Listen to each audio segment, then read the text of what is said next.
Ito yung parang Nabotas, Manila, Pasay. Wala nga lang mga skyscrapers, pero kung sa lawak yan na yun. So population district. We are now on our final descent and the captain has switched on the fasten seatbelt sign. At this time, make sure the window shades are up, trays stowed, seat backs are in their upright position, and your seatbelts are securely fastened.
Once again, we will be dimming the cabin lights. For guest reading, you may switch on your individual reading lights.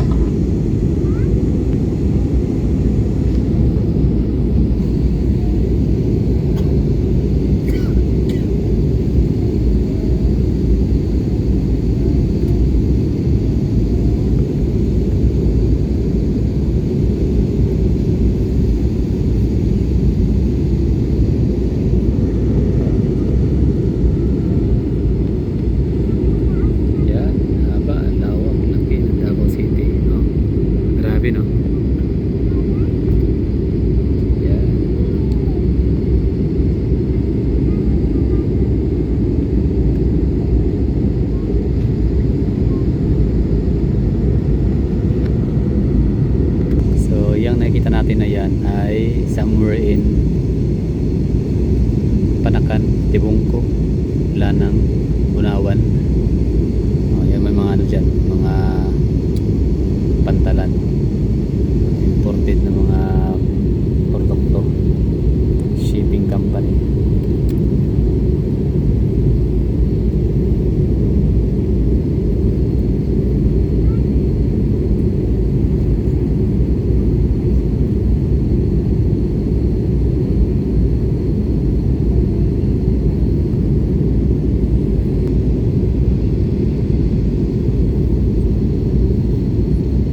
dito sa Davao. Hindi ko siya masyadong paggabi. So baka ito yung Tukbok District, Mintal, Kalinan, no? Mga ganyang area. Tama, no? Tama nga yun. So yung maraming bahayan, no?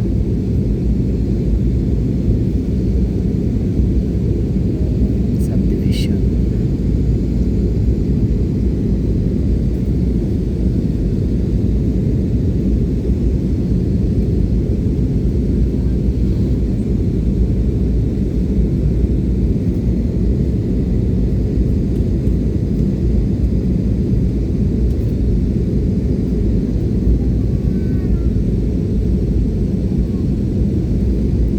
Lakas ang hangin dito na area. Anong lugar kaya ito dito? Oops.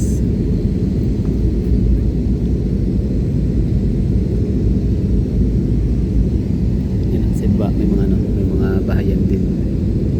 Subdivision. So, hindi ko na ito masyadong kabisado, pero possible nga.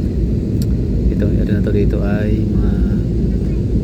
Marilog District, Kalinan District, Tukbok District, mga ganun, no?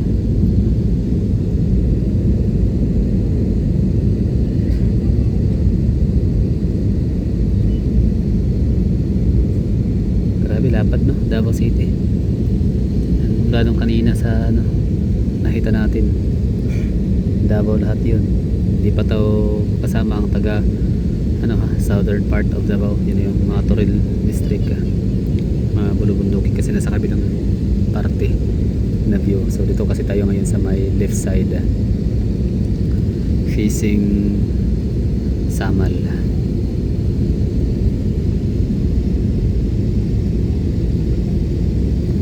Lawa ko. Ganito pala kaganda maliwanag ang Davao City sa gabi. Oops.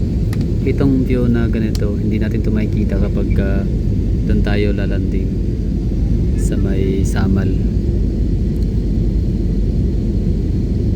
So ang landing path ngayon natin is galing tayo sa Mount Apo.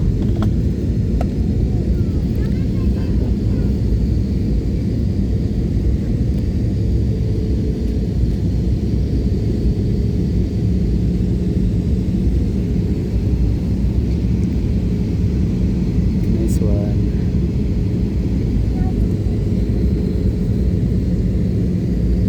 Parang mababa yata yung lipad ng eroplano natin ngayon.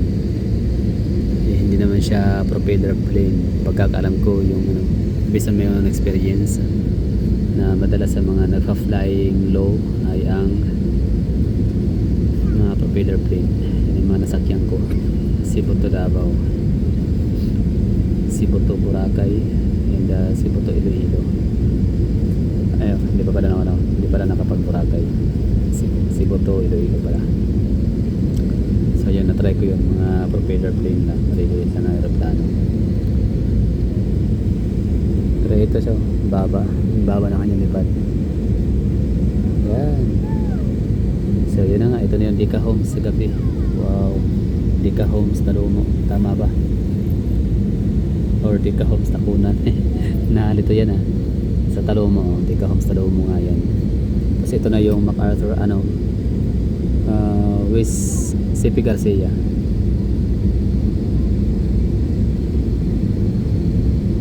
That's CP Garcia. Ganda tignan ng Davao City. Lapad. Mas malapad pa nga talaga siya sa buong NCR.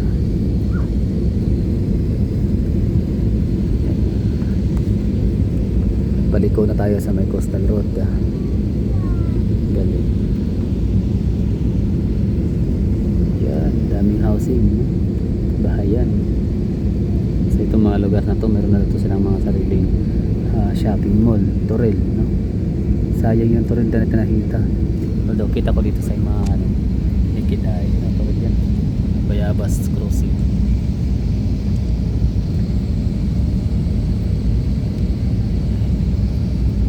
Bayabas Crossing.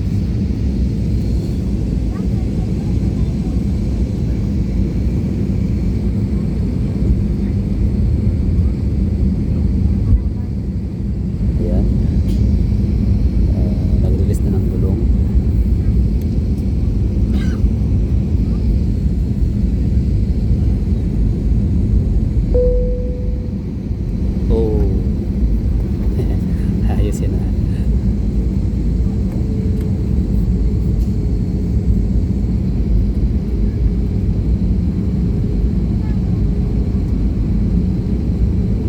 Pit crew to landing stations.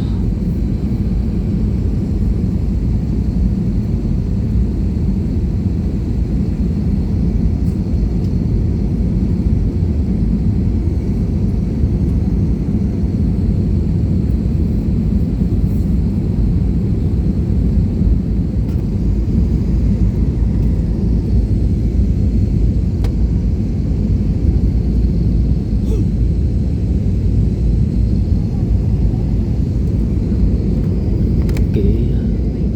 Ano tong nadadaan natin dito? Wala, di ko na tansya. MacArthur Highway. Yun. Tama ba? Hindi eh. Never mind. Nawala na tayo dun. Wait lang, ano to? Ano yan? Gabi na kasi. Tsaka di ko nasundan yung ano, yung mapping. Ano kaya yun? Ano nga ulit yun? Forest Grove? Hindi rin, you know? Ayun na. Hilltop Shrine Hills. Possible nga no, Forest Grove subdivision. Ayan, itong item na yan, that's ano, Shrine Hills Matina. Jollibee Maa. Yun. Spatial condominium. Okay. Tapos yung under construction pa rin na Gusali. Yan.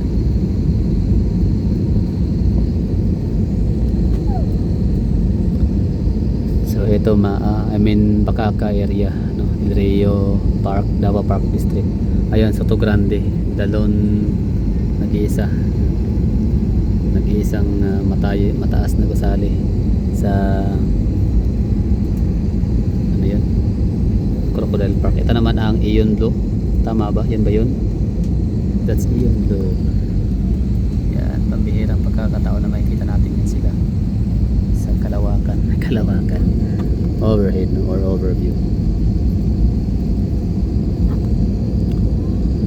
So yan po yung fly path ng aeroplano galing Mount Apo.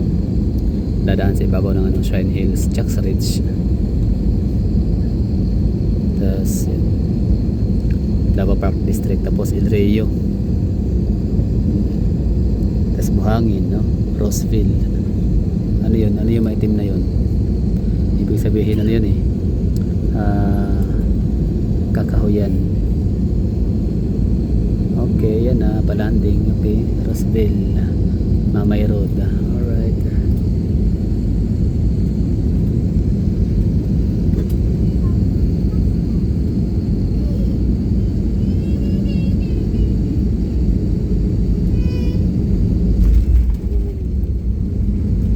Grabe smooth.